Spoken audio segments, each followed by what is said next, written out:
On August 10, 1680, the Pueblo people launched a significant uprising against Spanish colonizers, marking one of the most important events in Native American history. For years, the Puebloans suffered severe oppression, forced labor, starvation, land seizures, and ongoing persecution for practicing their sacred traditions. Even though they outnumbered their oppressors, the Puebloans faced a daunting adversary. The Spanish wielded firearms, steel armor, and swords, far surpassing the Puebloans' bows, arrows, and stone tools. The power disparity was alarming, and the prospect of survival seemed bleak.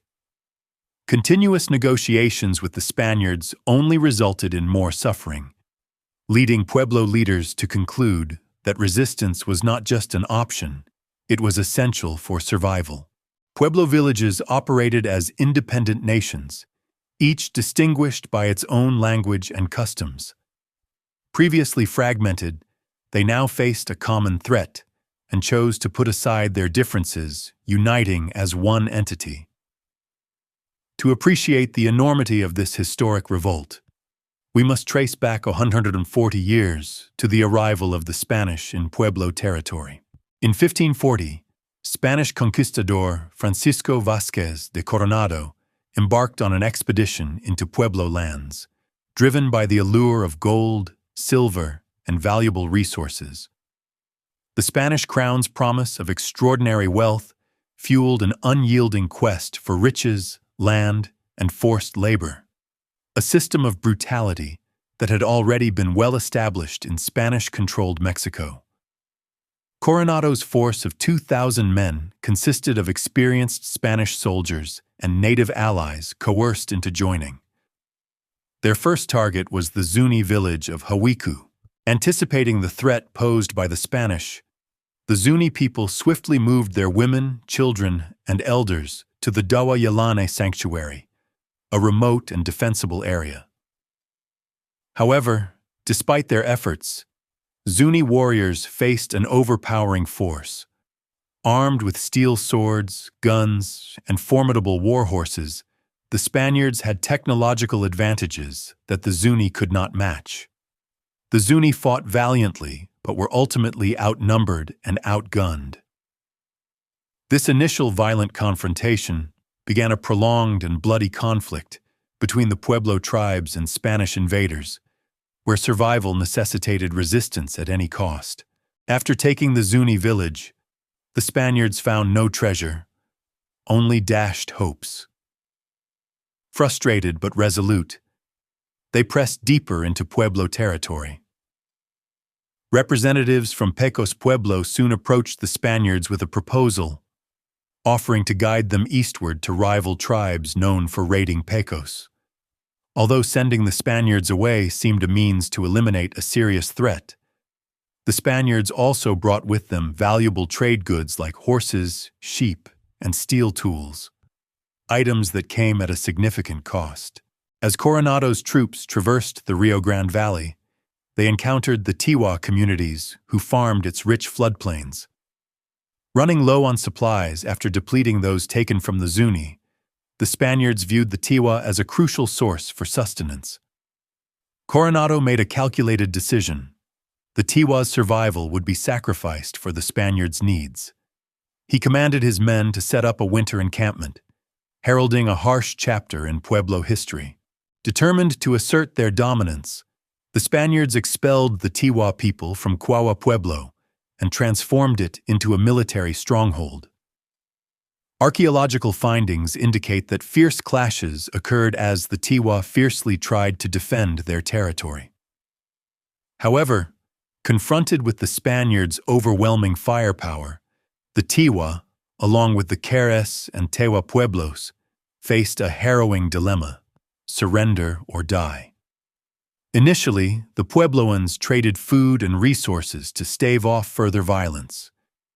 But as winter approached, they found it increasingly difficult to continue these exchanges. When the trading came to a halt, Coronado ordered his men to seize whatever provisions they needed by force, leaving the Pueblo people to confront starvation and bitter cold. The brutality of the Spaniards was relentless. They attacked women, looted homes, and burned entire communities. In retaliation, the Tewa fought back by killing Spanish horses and mules as an act of defiance. In a furious response, Coronado launched a brutal assault on the nearby village of Arenal, resulting in numerous deaths and further strengthening the Puebloans' determination to resist. This violent era set the stage for the eventual uprising in 1680, when the Pueblo people would come together to reclaim their freedom and dignity. As the Tewa faced overwhelming odds and the gruesome execution of 30 men by burning, they sought refuge atop a mesa, a natural fortress. However, Coronado remained unyielding. His troops besieged the Tewa from January to March 1541, waiting for hunger and thirst to erode their resolve. When the Tewa finally attempted to flee, the Spaniards were ready. The harsh fate of those captured served as a stark reminder of the cost of defiance against imperial powers. Yet, even in their defeat, the Tewa's struggle for freedom is remembered throughout history. The aftermath of the Pueblo resistance was tragic. The Spaniards murdered all the men and most women of the captured villages. Those women who survived faced enslavement and were subjected to grueling labor. Although Coronado's forces withdrew later that year, the brutality left deep scars on Puebloan lands and their cultural spirit. Nevertheless, the Spanish appetite for conquest was not yet sated. In 1598, Juan de Oñate, a ruthless conquistador, returned with orders to solidify Spanish dominion. He partitioned Pueblo lands into 7 provinces and assigned Catholic priests to each. These priests were tasked with forcibly converting the native population to Christianity through violence, taxation, and labor, a strategy aimed at dismantling Puebloan cultural identity.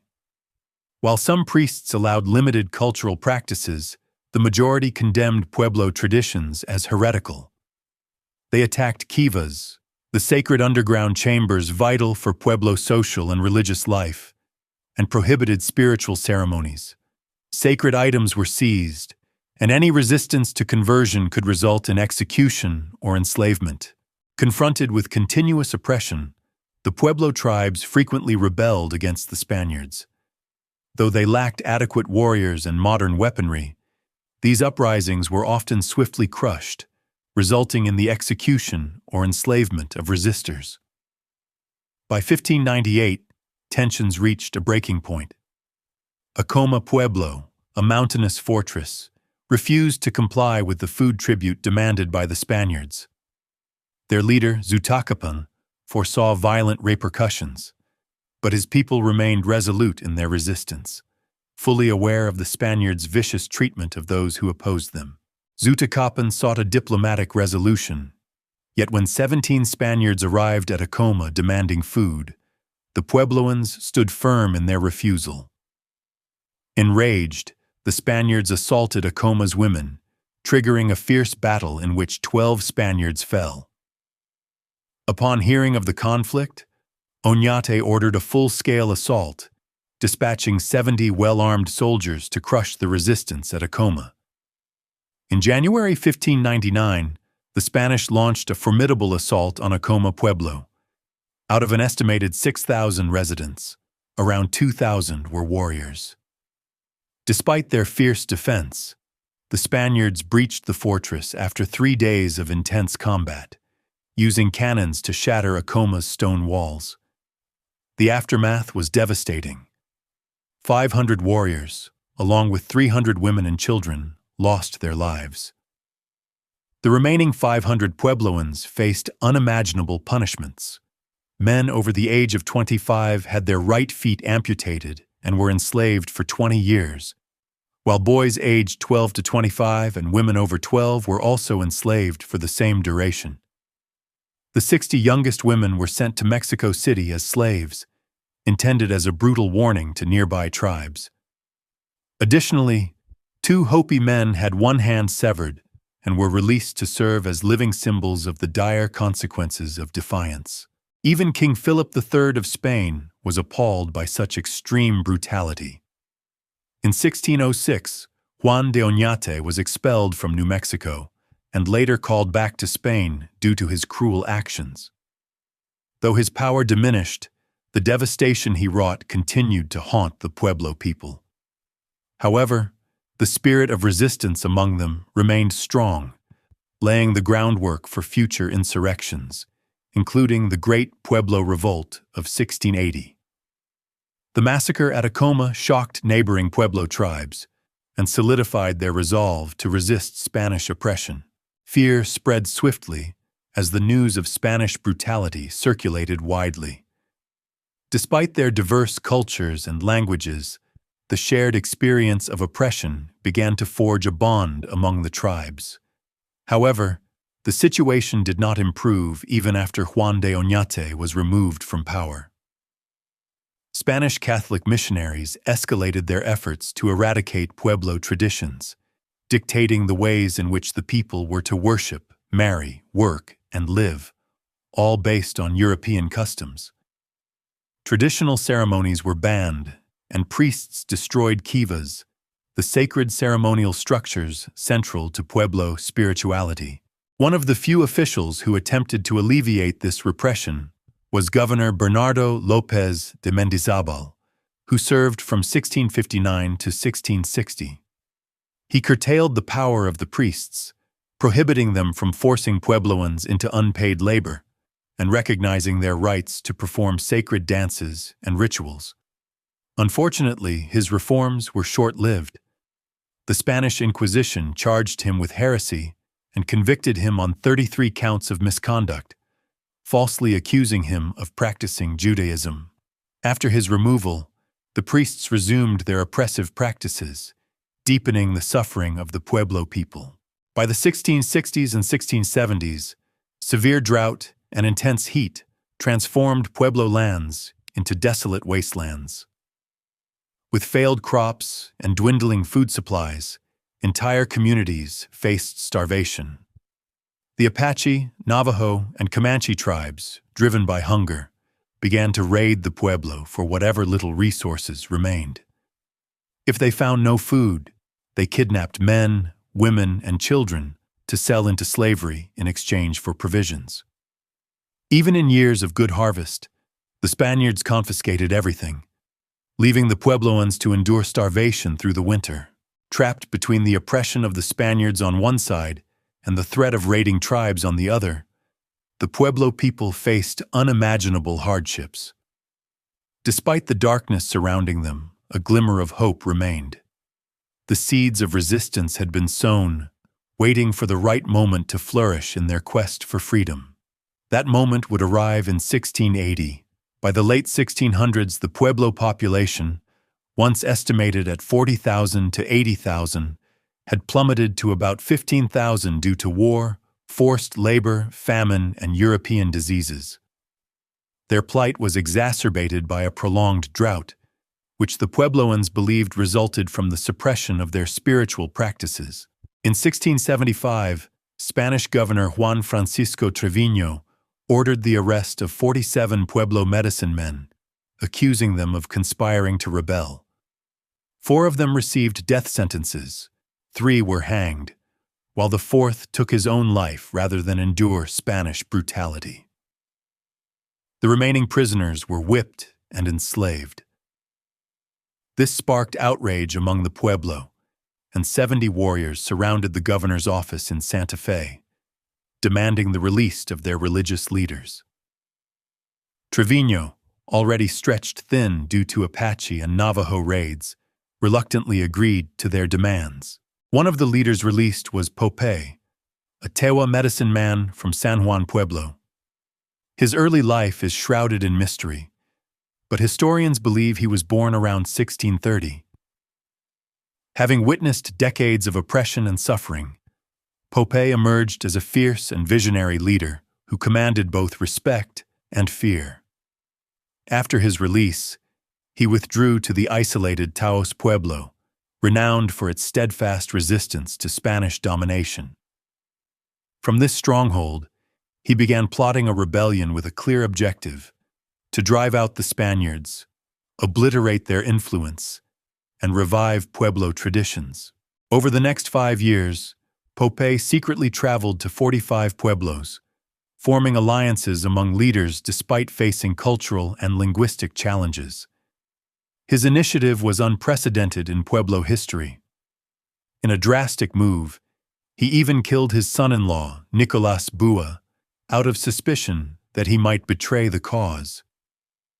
Incredibly, Popay also secured support from the Apache and Navajo tribes, who were traditionally adversaries of the Pueblo, although the depth of their involvement remains uncertain. The northern Tewa, Tewa, Tano, and Keres-speaking pueblos of the Rio Grande Valley rallied behind Popay's vision, setting the stage for one of the most significant Native American revolts in history. A torrent of rebellion was on the horizon, with Popay as its passionate and resolute architect. By 1680, after enduring more than a century of Spanish control, the Pueblo tribes were primed to rise. Against all odds, they were unified by a common determination to reclaim their freedom, land, and way of life. The stage was prepared for the Great Pueblo Revolt of 1680, a momentous uprising that would alter the course of history. Despite their cultural and linguistic differences, the Pueblo tribes had united under a common language, Spanish, and an even stronger shared animosity towards their oppressors. However, not every Pueblo tribe participated in the rebellion. Pecos Pueblo, located 50 miles east of the Rio Grande, along with the more distant Zuni and Hopi tribes, expressed their support. In contrast, 4 southern Tewa towns near Santa Fe and the Piro Pueblo near present-day Socorro declined to join, having become too reliant on Spanish protection and trade. Popay was wary of them.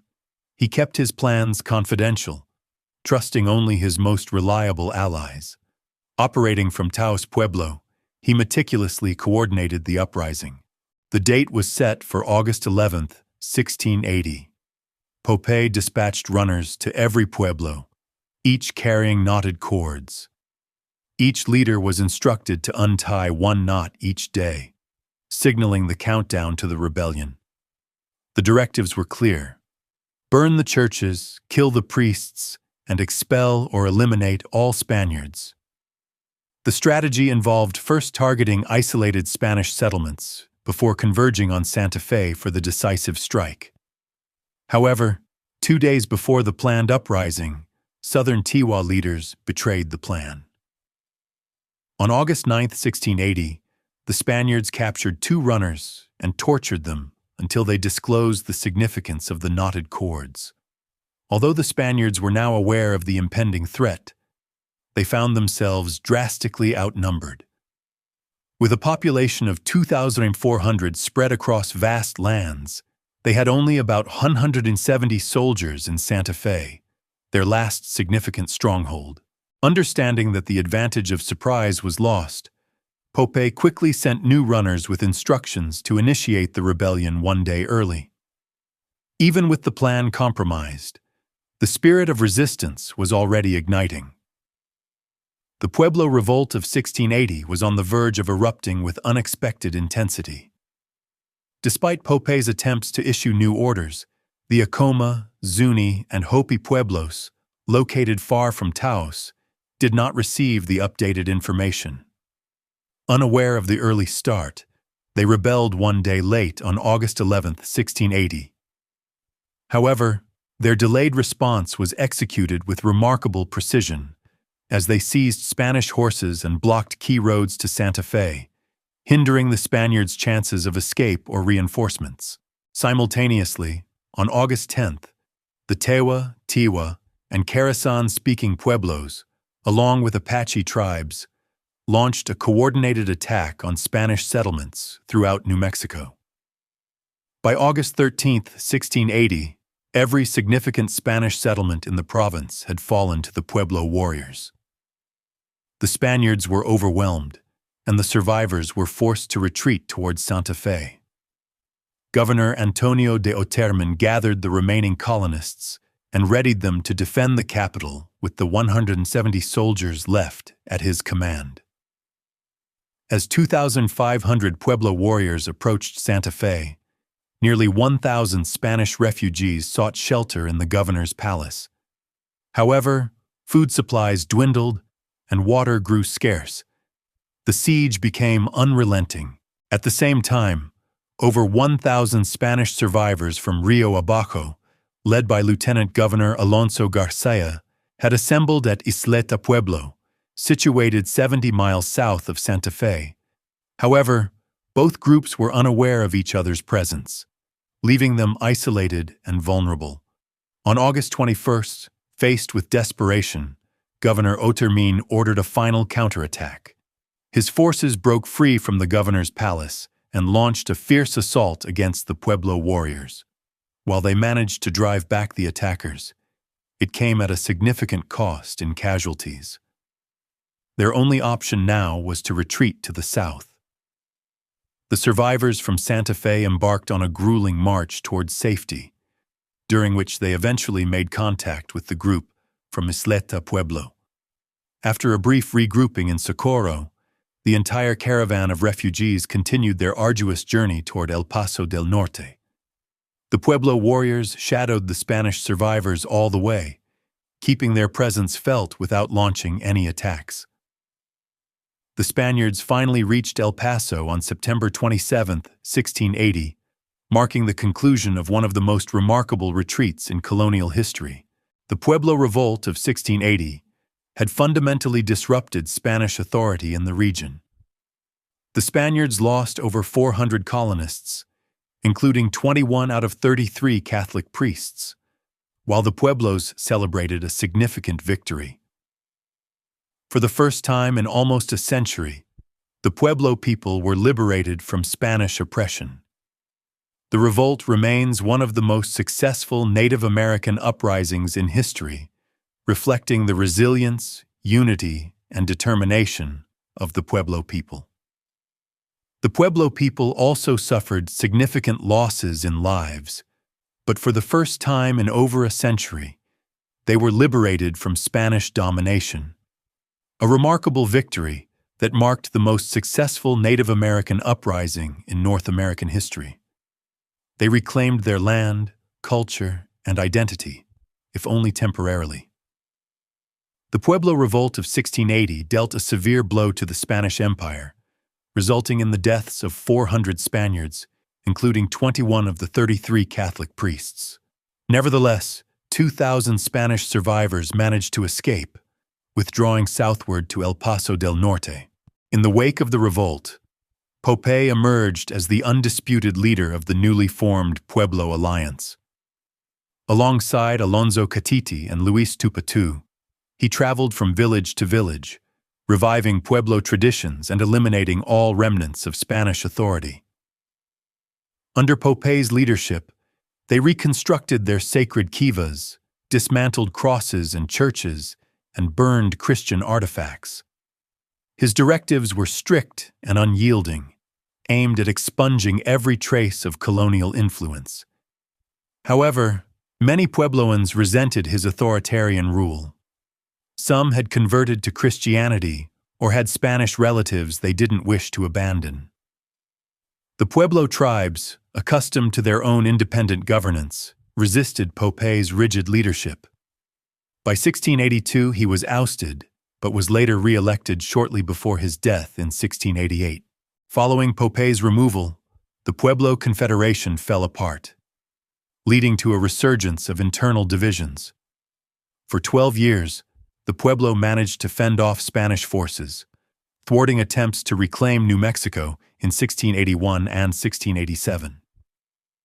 However, persistent drought, crop failures, and famine took a toll on the Pueblo tribes, leaving them weakened and isolated. Without Spanish protection, they became frequent targets of raids by Apache, Navajo, and Comanche warriors, forcing them into an ongoing struggle for survival. Although Spanish rule eventually re-established itself, The Pueblo revolt permanently altered the dynamics between colonizers and native peoples.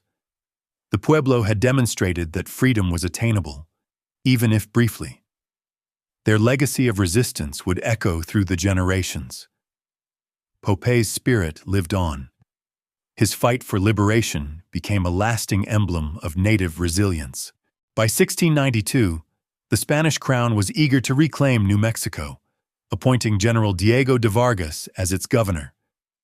His mission was to restore Spanish authority while avoiding the costly failures of past attempts. In August 1692, Vargas entered Santa Fe without facing any resistance. To his surprise, the Pecos people welcomed him instead of opposing him, even offering 140 warriors to assist in retaking Santa Fe. Vargas's small force comprised 60 Spanish soldiers, 100 native auxiliaries, 7 cannons, and 1 Franciscan priest. Upon arriving in Santa Fe in September, he negotiated with 1,000 Puebloans, promising them protection in exchange for their loyalty to the Spanish king. After several tense days of discussions, the Pueblo leaders reluctantly consented, understanding that Spanish rule, now tempered by memories of previous brutality, was less threatening than the raids from Apache and Navajo tribes. In the months that followed, Vargas traveled from one pueblo to another, reaffirming Spanish dominance. Although he faced resistance at times, many communities accepted his terms, seeing the Spanish as a safeguard against enemies like the Comanche and Apache. However, by the early 1690s, tensions began to rise again. Vargas imposed stricter controls, determined to consolidate his hold on New Mexico. In 1693, when he returned to Santa Fe, he encountered 70 Pueblo warriors and 400 of their family members blocking his way. Rather than back down, Vargas ordered an assault that resulted in a swift and brutal victory. He executed the warriors and enslaved their families for 10 years. His harsh methods ignited another revolt in 1696, involving 14 Pueblo communities. The rebels killed 5 missionaries and 34 settlers, but Vargas's forces quickly subdued the uprising. In response to relentless Spanish reprisals, many Puebloans fled westward to join Apache and Navajo groups. Meanwhile, the remote Hopi tribes resisted all attempts at Spanish control, preserving their independence and continuing their legacy of resistance. The Hopi tribes successfully resisted the Spanish reconquest, maintaining their freedom from Spanish rule despite numerous attempts to compel their submission. For them, as well as for many Pueblo communities, the 1680 revolt significantly weakened Spanish authority. Although Pueblo independence lasted only 12 years, its effects were profound. The Spanish, having learned from the uprising, abolished forced labor, eliminated tributes, and even granted land to Pueblo communities. They also designated legal advocates to represent Puebloans in Spanish courts, a groundbreaking policy at that time. Even Catholic priests adopted a more accommodating stance, allowing traditional Pueblo spiritual practices while promoting religious coexistence. The Hopi tribes successfully resisted the Spanish reconquest, maintaining their freedom from Spanish rule despite numerous attempts to compel their submission. For them, as well as for many Pueblo communities, the 1680 revolt significantly weakened Spanish authority. Although Pueblo independence lasted only 12 years, its effects were profound. The Spanish, having learned from the uprising, abolished forced labor, eliminated tributes, and even granted land to Pueblo communities. They also designated legal advocates to represent Puebloans in Spanish courts, a groundbreaking policy at that time. Even Catholic priests adopted a more accommodating stance, allowing traditional Pueblo spiritual practices while promoting religious coexistence. The revolt played a crucial role in preserving Pueblo culture, languages, and traditions, a legacy that continues to thrive today. In an ironic twist of history, Pueblo warriors and Spanish soldiers would later join forces to defend their lands against shared foes like the Apache, Navajo, and Comanche. The Pueblo revolt of 1680 stands as a powerful emblem of native resistance, demonstrating that the struggle for freedom and identity is worth fighting for, even against insurmountable odds. This legacy remains etched in the history of North America.